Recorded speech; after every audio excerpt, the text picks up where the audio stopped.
जो एक महान है अपने नाम के लिए, अपने कर्म के लिए, आज बाबा साहब जिस मुकाम पे हैं तो उनका जन्म इस माटी में हुआ है। और ये मेरा सौभाग्य है कि मैं इस माटी पर रह के उनके वंशजों में मैं आई।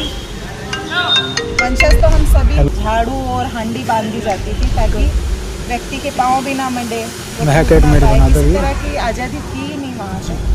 तब वहाँ से यहाँ आके अगर हमारे पूर्वज बसे हैं तो उन्हीं शोषणों के चलते बसे हैं, पर हम लोगों ने उस मुकाम पे नहीं देखा है जिस मुकाम पे हमारे पूर्वजों ने देखा। बाबा साहब डॉक्टर अंबेडकर की जन्मस्थली मऊ में ऐसा माना जा रहा है कि यहाँ जो बाबा साहब ने जन्म लिया तो यहाँ के लोगों में काफ़ी कुछ परिवर्तन देखने को मिला। और मेरे साथ में यहाँ मैडम मौजूद हैं। मैडम एक बार कैमरा के सामने अपना परिचय दीजिएगा। जय भीम। मैं दीपाली वाघमारे, जन्मभूमि पर कोऑर्डिनेटर रहते हुए मैंने काम किया है, अब संभाला है। और काफ़ी समय से जन्मभूमि, मतलब हमारे पूर्वजों के समय से जन्मभूमि से हम जुड़े हुए हैं और मैं जन्मभूमि से हूँ। कितना समय हो गया तकरीबन आपको? हमने तो पैदा हुए जब से ये सुना है कि जन्मभूमि में हमारे पूर्वजों ने काम कर रखा है, क्योंकि जब बाबा साहब उस समय पे यहाँ आए थे 1941 में, तब जिस जगह पे वो आए थे वो हमारा घर से जुड़ी हुई थी, क्योंकि वहाँ पे हमारे दादाजी जो थे वो कार्यकर्ता थे। वो जय भीम के नारे के साथ अगर महू में उस समय काम चालू हुआ था तो हमारे दादाजी ने उसकी अध्यक्षता की थी। शिवराम वाघमारे, हरिश्चंद्र वाघमारे, ये हमारे पूर्वज रहे हैं। रामजी कामले मेरे नाना जी थे, जो कि उस समय से बाबा साहब से जुड़े थे। दीक्षा लेने के बाद में सबसे पहले अगर कहीं परिवर्तन हुआ था महू में तो वो हमारे घर में हुआ था, क्योंकि बाबा साहब का जन्म यहाँ हुआ। जन्म से जुड़ी बहुत सारी बातें थी जो वो लोग जानते थे। बाबा साहब अपने जन्म स्थान से 1941 की बात है सर। बाबा साहब आए थे, कुछ समय के लिए आए थे, पर वो जिस जगह बैठे थे उस जगह पे वाचनालय बनाया गया, लाइब्रेरी बनाई गई, जिसमें आज भी मतलब बाबा 1956 में जब बाबा साहब ने दीक्षा ली उसके बाद सभी बौद्धिस्ट हो गए। हम लोग बाबा साहब की कास्ट के थे, महार थे, लेकिन बौद्धिस्ट हम बाबा साहब की दीक्षा लेने के बाद हुए।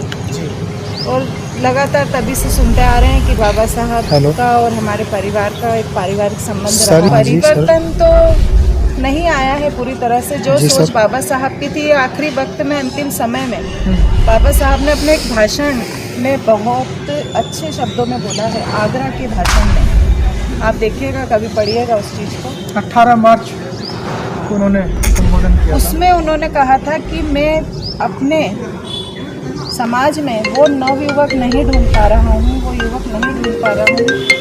हम देख रहे हैं अलग अलग जगह से अलग अलग लोग उठते हैं। आज बाबा साहब की वजह से शायद मैं आपके साथ में खड़ी हूँ और इतने कॉन्फिडेंस से मैं आपसे बात कर पा रही हूँ। शायद बाबा साहब ना होते तो ये सब ना होते। बाबा साहब के जो उपकार हमारे ऊपर रहे हैं वो भूलना तो बहुत नामुमकिन है। आपने भी हाल बताया था कि बाबा साहब अम्बेडकर की जन्मस्थली जिसकी आप इंचार्ज भी हैं, कितनी तादाद में यहाँ पर लोग आते हैं, किस तरह का माहौल देखने को मिलता है?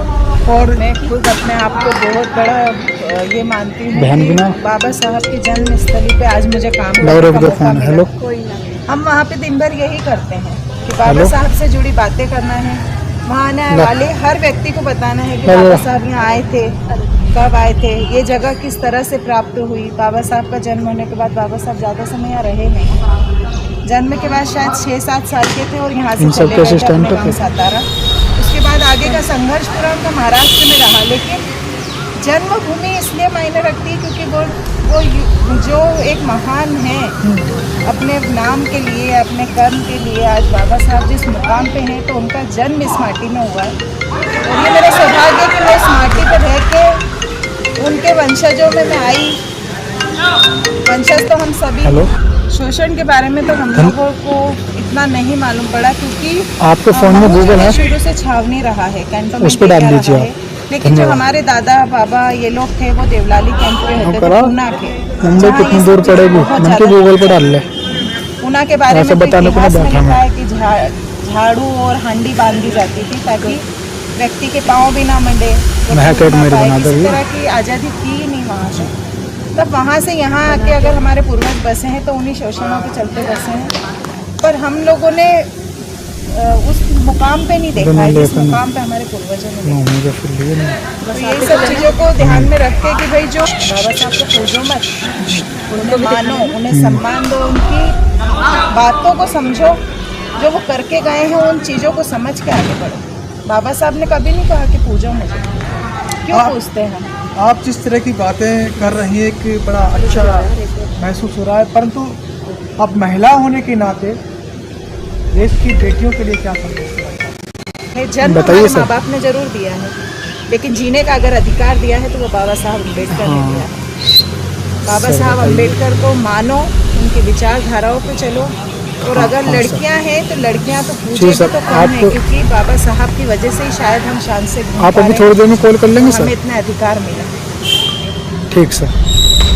तो मेरे साथ में आप देख रहे थे ये हम इस वक्त बाबा साहब अम्बेडकर की जन्मस्थली मऊ में इस वक्त मौजूद हैं, और मेरे साथ में बराबर में मैडम खड़ी हुई हैं। ये भीम जन्मभूमि की इंचार्ज हैं, इनका नाम है दीपाली। तो इनके माध्यम से बहुत सारी जानकारी आप लोगों तक हमने पहुंचाने की कोशिश की, और आगे भी हम आपको लेकर के कुछ न कुछ ऐसी जानकारियां आती रहेंगे। फिर आएंगे एक नई वीडियो को लेकर, तब तक के लिए जय भीम, नमो बुद्धाय।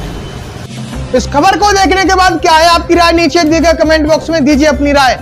ऐसी तमाम बड़ी खबरों को देखने के लिए जुड़े रहिए हमारे साथ। खबर अच्छी लगे तो लाइक कीजिए और शेयर कीजिए, और हाँ, चैनल को सब्सक्राइब कर घंटे वाली बटन को दबाना ना भूलिए। फिर आते हैं आपके बीच कुछ खास खबरों के साथ, तब तक के लिए जय भीम।